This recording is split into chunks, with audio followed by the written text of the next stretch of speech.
Hi everyone, thank you so much for joining us. I'm, for one, very excited to be here to have this exciting conversation around Mandala murders. I think it's such an intriguing world that you all have built. I, for one, am like, 1 minute, who is thinking of this, you guys? I'm going to get to you all, but as always, all my panels always begin with Tanya. Okay, Tanya, I'm going to begin with you. I want to ask you, what was the creative hook for you for this show? You know, because it has so much suspense, it's rich in mythology, and the characters are fabulous. So what pulled you in? Hi everyone, good afternoon or good evening, I think. Lovely to be here and, really excited to be talking about this wonderful show created by this wonderful team, Gopi and Manan, and of course a beautiful, beautiful and exciting star cast. But I think more than just this, the story sits squarely within our sort of thinking of not chasing trends, but really raising the bar with each story. So it is the content all the way. I think what Mandala does beautifully is it takes some really, really fan favorite genres like crime, mysteries, and creates a world that we hope will trap you like the Mandala. It does.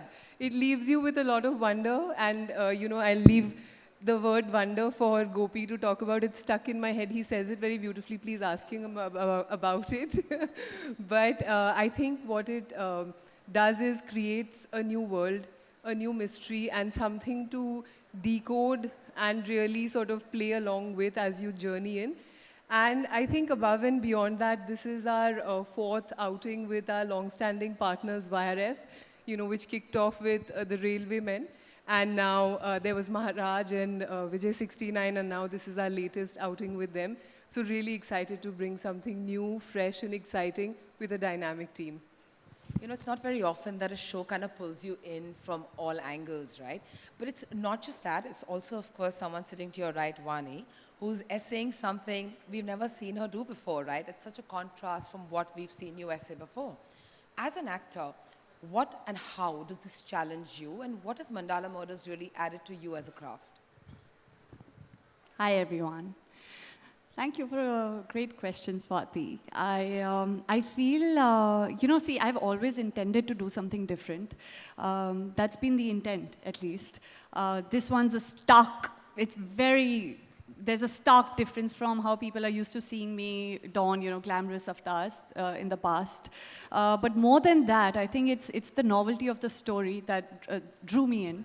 It's the layers and the emotional complexity of the character. And not just the outer strength that's written on paper, but how Gopi sir and Manan have taken me through the inner strength that we as women embody naturally, So to celebrate that, there's emotional resilience to the character. I think there's so much to discover and explore within the character. And I just have to thank my stars that I truly did get lucky to tap into something I haven't explored before. And what a way to make your streaming debut, right? Yes. Yeah, that's really, I think it's a fabulous one. I'm very, very happy because I feel like in series, I've said that in past interviews as well. I love films, but everything has to be brought together within the time frame of 2 to 3 hours. Series did intrigue me because I feel like as a character, as an actor, you get to explore various layers that you can peel off as an onion with each episode, and you can invest that much time in culminating all of those beautiful qualities in a character. Yeah. It's such a beautiful show. Like I said, it's such a great debut for you. But of course, all shows and all gripping shows specifically have a very interesting seed. I'd love to bring you in here, Gopi, and ask you, what was that seed for Mandala Murders? Was it, say, the characters? Was it the crime? Or was it like you wanted to explore a mythology concept that you've been probably reading about or you knew about? What was it? Good afternoon, everybody. Actually, the writing process, yes, does begin sometimes with a character, sometimes with a moment you have in mind. But specifically for Mandala, I think how it began in my head, for me it was more of a feeling that I wanted to, explore and see first as an audience myself, and also share it with an audience. And that feeling was a sense of wonder. I've grown up watching films, read books, which enthuse that sense of wonder within me. And nowadays, what I realized is that such kind of movies or series are coming out less and less. While growing up, watching, say, films of Steven Spielberg, closer home, watching TV serials of Doordarshan like Indradhanush, Kille Ka Rahasya, Honi Anhoni, such kind of stuff doesn't, we get to witness every day, on series. So I think the word, Tanya was also asking me to speak about is that sense of wonder in Hindi is Vismay. विस्मय कहाँ दिखता है आजकल इतना, और विस्मय रस को अच्छी तरह से एक्सप्लोर करना, वो अपने लिए मैंने एक एम रख लिया कि यार why don't we now create a world where this potent emotion is nicely explored. And that was the beginning point of Mandala. And we wrote for 2 years, and I'm hoping that we have managed to create that kind of a world. So yeah, that's for the audience to see. We are very excited about it. I'm sure they'll love it. But I want to take the next question to the two of you. Like you said, it's a world that you've created. And I, for one, got really pulled into it, right? When you're creating a world that is so stylized, that is so heightened, so different from what maybe an audience can, quickly take to or understand, then how do you strike that balance between ensuring that your audience relates to the show, but you're building this beautiful world that's so unexplored? It's for both of you.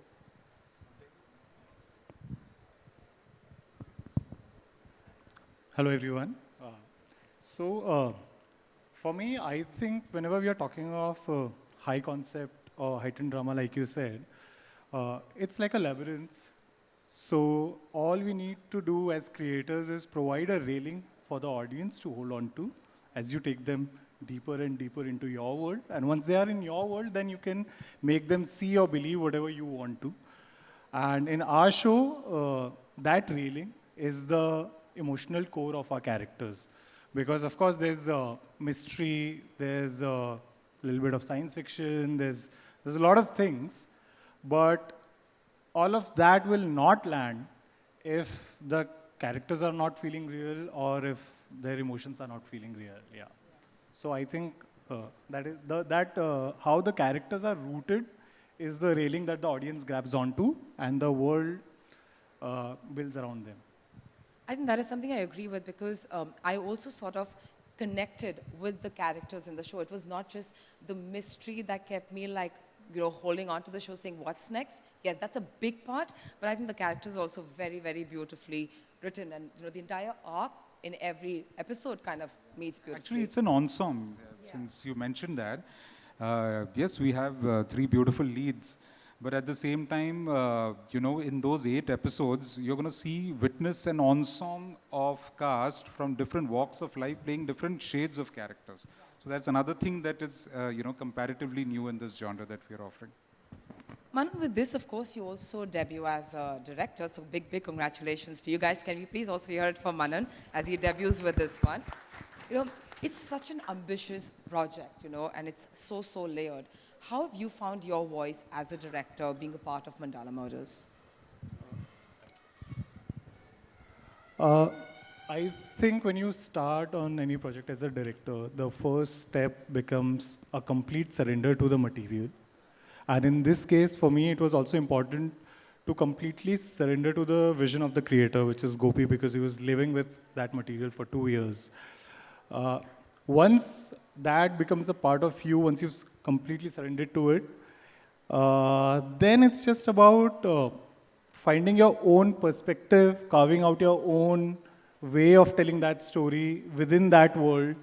And little by little, I think it starts falling in place. Talking about surrender, Vaani, I want to bring you back here. In your previous answer, of course, you said, as an actor, you're always looking for something new. And this, of course, is new for you, is challenging for you.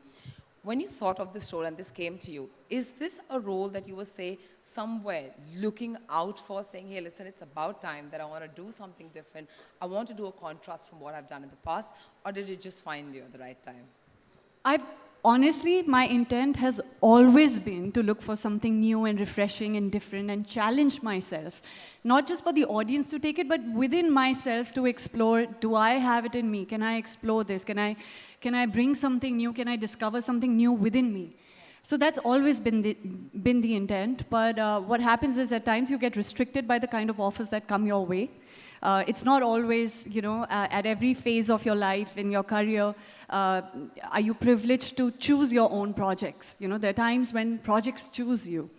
And I can only be grateful for Gopi and Manan choosing me for Rhea Thomas, because I was just speaking to them backstage and I'm like, I don't know how many people could have given me this opportunity, because a lot of people do tend to box people and stereotype them, and it's a legit fact. It does happen to actors, especially when they've not, they're not at the prime of, at the prime stage of their career, they're top of the game, and are still trying to, figure how can we connect to the audiences and connect that chord with them.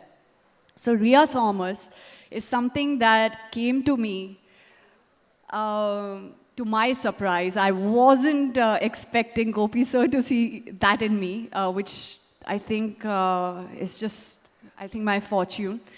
But there's so much to play as an actor with a character like this, which is so beautifully layered, deeply complexed.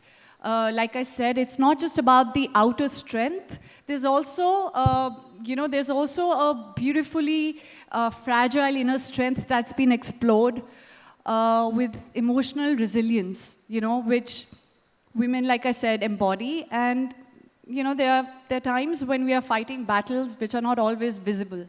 So how this girl makes her way, personally and professionally, and just having so much to, I guess there's this ocean of mixed bag of emotions that one has to navigate through. So that for me was, it's any actor would be lucky to be given a role like that. I think it takes just one person to recognize what we already know about ourselves. And then there's no stopping us, right? Keeping fingers crossed. Tanya, I want to bring you in here. It's only halfway through 2025, and we already know that people are binge watching a lot of genres on Netflix. What are the stories that you're most excited for the world to see the latter part of the year? Yeah, it's been a good year. I think, thank God for that. And, to all our partners across the industry, they were just on stage. The Rana Naidu team was the last launch, and day after is Mandala Murders. So it's been a good year, starting with Black Warrant.